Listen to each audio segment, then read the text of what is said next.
اعوذ باللہ من الشیطان الرجیم، بسم اللہ الرحمن الرحیم۔ السلام علیکم، امید ہے آپ سب خیریت سے ہوں گے۔ تو آج ہمارا لیکچر تھوڑا اس میں 4 آیات کور کرنے کی کوشش ہے، ایک ہی طرح کے ایک ہی ٹاپک چل رہا ہے ان میں، تو ہم اپنی بات کا آغاز کریں گے۔ جو لوگ اپنا مال اللہ کی راہ میں خرچ کرتے ہیں، اس کی مثال اس دانے جیسی ہے جس سے 7 بالیاں نکلے اور ہر بالی میں 100 دانے ہوں، اللہ تعالیٰ جسے چاہے بڑھا چڑھا کر دے۔ یہ آیت کا اگر ہم اس میں غور کریں تو اس میں ایک ہی جملے میں بہت کچھ بتا دیا گیا ہے کہ جو لوگ اس سے پہلے کا بیک گراؤنڈ اللہ تعالیٰ نے ایمان کو ہمارے بتایا ہے کہ ایمان انسان میں مضبوط ہونا چاہیے، اس کا ایمان کے اعلیٰ درجے پہ جب وہ ہو تو کیا کرتا ہے اللہ تعالیٰ اسے بے نیازی کی شان عطا کرتا ہے، یعنی کہ اس کو لوگوں کو دینے میں، اپنا مال خرچ کرنے میں کچھ بھی ہچکچاہٹ نہیں ہوتی۔ تو جس کو ایمان کی دولت ملتی ہے پھر اس کو یہ سعادت ملتی ہے کہ وہ اپنا مال اللہ کی راہ میں خرچ کرتا ہے۔ تو اللہ تعالیٰ فرماتا ہے کہ جو اللہ کی راہ میں مال خرچ کرتا ہے، میں اس کو ایسے بڑھا دیتا ہوں کہ جیسے ایک ایک جو پائی آپ نے خرچ کی ہے اس کی مثال ہے کہ ایک دانے سے ایک ایسی بالی اگے جس میں جو ہے 7 دانے ہوں، اور پھر اس 7 میں سے ہر ایک سے 100 دانے ہوں، یعنی کہ 700 گنا تک بڑھا سکتا ہے۔ یہ لمٹ اللہ نے بتائی ہے کہ اللہ بڑھا چڑھا دیتا ہے، لیکن اس کے لیے اللہ تعالیٰ کا ایک جو ہے ریزرویشنز ہے، کچھ کرائٹیریا ہے، کچھ معیار ہے۔ یہاں تک جو اللہ بڑھا دیتا ہے اور اس سے بھی زیادہ جو بڑھا دیتا ہے اس کا وہ ہر ایک کے لیے ایک جیسا نہیں ہے، اس کی کچھ شرائط ہیں۔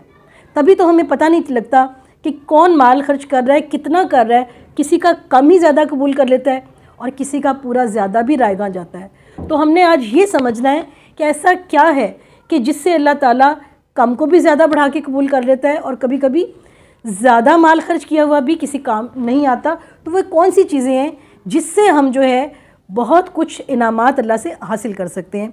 تو یہ جو اگلی آیات میں اس کی جو وضاحت کی گئی ہے میں آپ کو تھوڑا سمجھا دیتی ہوں۔ تو مال خرچ کرنے میں آپ کے 4 چیزیں ہیں۔ ایک تو جس کے اوپر آپ مال خرچ کر رہے ہیں اس کے ساتھ پھر گفتگو کیسی کرنی ہے، یعنی اس کو تانا نہیں دینا، احسان جتا کے اس کو جو ہے سپریس نہیں کرنا، اس کو ڈومینیٹ کرنے کی کوشش نہیں کرنی، کسی طرح کی زیادتی نہیں کرنی، یعنی اپنے الفاظ سے اس کو جو ہے نا آپ نے ڈومینیٹ یا اس کو تنگ نہیں کرنا، احسان نہیں جتانا۔ اگر کسی نے کسی پہ مال خرچ کیا اور اس نے اپنی گفتگو میں ایسی باتیں کی کہ دوسرا بندہ جو ہے نا آپ سے بالکل وہ رہے غلام بن کے رہے، تو اس کا اجر ضائع ہو جائے گا۔ دوسری چیز کہ اس کو جو ہے نا آپ کے عمل، پھر اس کے ساتھ عمل کیسے کرنا ہے، اس کے ساتھ کوئی ناجائز کام نہیں لینا۔ اگر کسی پر مال خرچ کیا ہے تو آپ نے یہ نہیں سوچنا کہ اس کی کہیں کوئی اور حق تلفی کر دے۔ اگر آپ خالصاً اللہ کے لیے کر رہے ہیں تو پھر اس سے کوئی اس کا جو ہے نا اور کام نہیں لینا، جائز ناجائز اس مال کے بدلے میں۔ تو یہ چیز ہے، پھر جو ہے وہ واقعی اللہ تعالیٰ کے لیے ہوگا اور اس کا ریوارڈ بھی پھر اللہ تعالیٰ کہیں بڑھا چڑھا کے دے گا، جس کی مثال ایک ایک پائی کو 700 گنا کر دینے کے برابر کہی گئی ہے۔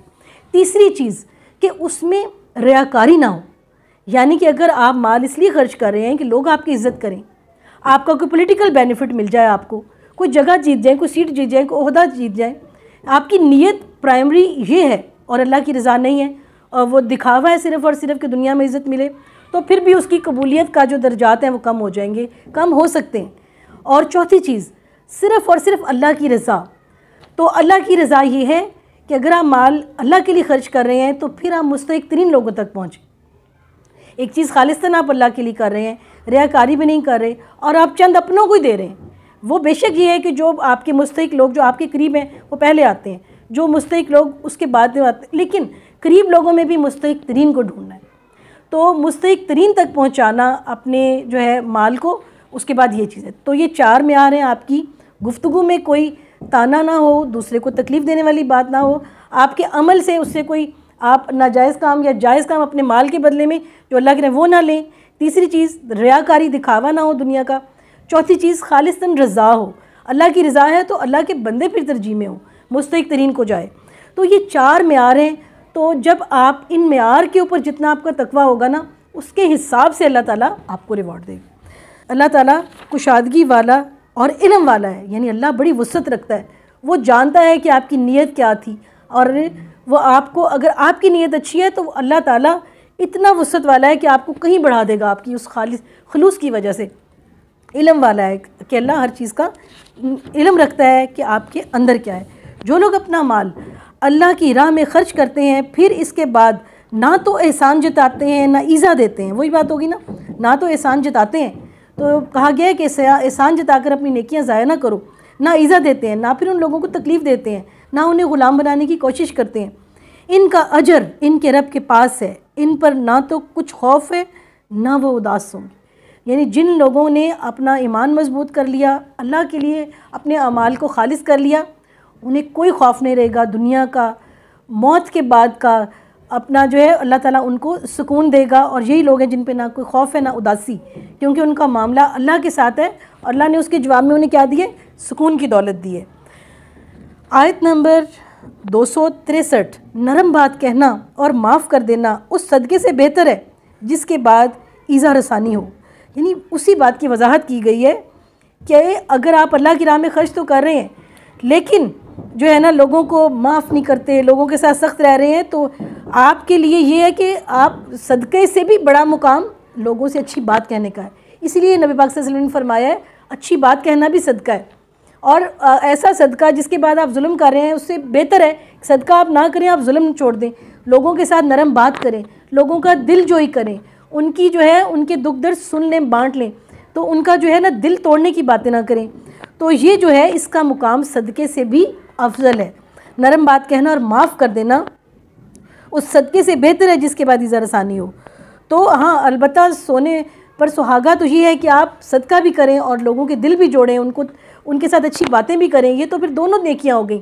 لیکن اگر دونوں میں سے ایک چوز کرنی ہے تو لوگوں کے ساتھ نرم بات کرنا, ان کی دل جوئی کرنے کا مقام اس سے بھی اوپر ہے. اور اللہ تعالیٰ بے نیاز اور بردبار ہے. اللہ تعالیٰ خود غنی اور بردبار ہے, خود غنی حلیم. اللہ تعالیٰ جو ہے غنی ہے اور حلیم ہے. اللہ تعالیٰ کی جو صفت ہے, اللہ مومنوں میں اپنی ہی صفت کا دیکھنا چاہتا ہے کہ آپ غنی بھی ہوں, آپ حلیم بھی ہوں, آپ بڑے دل کے بھی ہوں, اور آپ بردبار بھی ہوں, نرم بھی ہوں لوگوں کے ساتھ. آیت نمبر 264, اے ایمان والو اپنی خیرات کو احسان جتا کر اور ایذا پہنچا کر برباد نہ کرو, جس طرح وہ شخص جو اپنا مال لوگوں کے دکھاوے کے لیے خرچ کرے اور نہ اللہ تعالیٰ پر ایمان رکھے نہ قیامت پر. اس کی مثال اس صاف پتھر کی طرح ہے جس پر تھوڑی سی مٹی ہو, پھر اس پر زوردار می برسے اور وہ اسے بالکل صاف اور سخت چھوڑ دے. تو ایسا شخص جو لوگوں کے ساتھ دکھاوے کے لیے یا اللہ کی رضا کے علاوہ مال خرچ کر رہا ہے, اس کی مثال ایسی ہی ہے کہ مٹی جو ہے نا ایک پتھر پہ ہے, بارش تو پڑی ہے لیکن وہ مٹی کیا پھل پھول لائے گی, اس سے تو کوئی پھل نہیں, وہ تو ایک سخت زمین ہے نیچے سے. تو اگر سخت نہ ہوتا تو اس مٹی سے پھل نکلتا, اس کی جڑیں بنتی نیچے.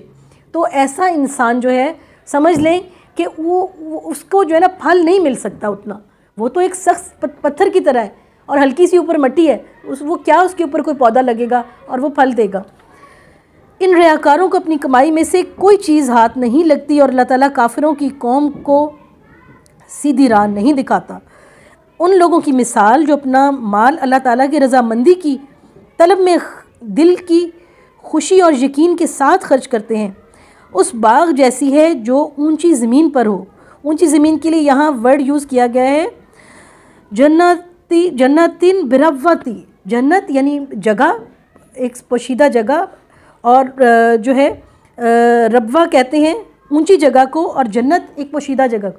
یعنی جو لوگ, یہ آیت نمبر 265 ہے, جو لوگ اپنا مال اللہ کی رضا کے لیے پورے دل سے اور ایمانداری سے اور جو ہے کسی ریاکاری کے بغیر خرچ کرتے ہیں, اس کی مثال ایسی ہے کہ اس باغ کی طرح ہے جو بڑا ہی خاص ایک جگہ مخصوص پہ ہو جس کو کوئی اس پھل کو نقصان نہ پہنچ سکے ہو, اور زوردار بارش اس پر برسے اور وہ اپنا پھل دگنا دے. یعنی کہ وہ ایسی زمین ہے کہ عام زمین سے بھی دگنا پھل وہاں پیدا ہو, اور اگر اس پر بارش نہ بھی برسے تو فوار ہی کافی ہے. یعنی اگر کم مال بھی اللہ کی راہ میں خرچ کرے تو بھی اللہ تعالیٰ اس کو بڑھا چڑھا کے قبول کرے, اور اس پر بارش نہ بھی برسے تو فوار ہی کافی ہے. اور اللہ تعالیٰ تمہارے کام دیکھ رہا ہے. یقیناً اللہ تعالیٰ ہماری نیتوں سے, ہمارے دل کے حال سے واقف ہے, اور یقیناً ہمیں اپنے اعمال خالصاً اللہ کے لیے کرنے چاہیے. اسی میں ہمارا سکون ہے اور اسی میں ہماری حقیقی عزت ہے. تو یہاں تک ہمارا لیکچر ختم ہوا. انشاءاللہ نیکسٹ لیکچر میں آپ سے ملاقات ہوگی. اللہ حافظ.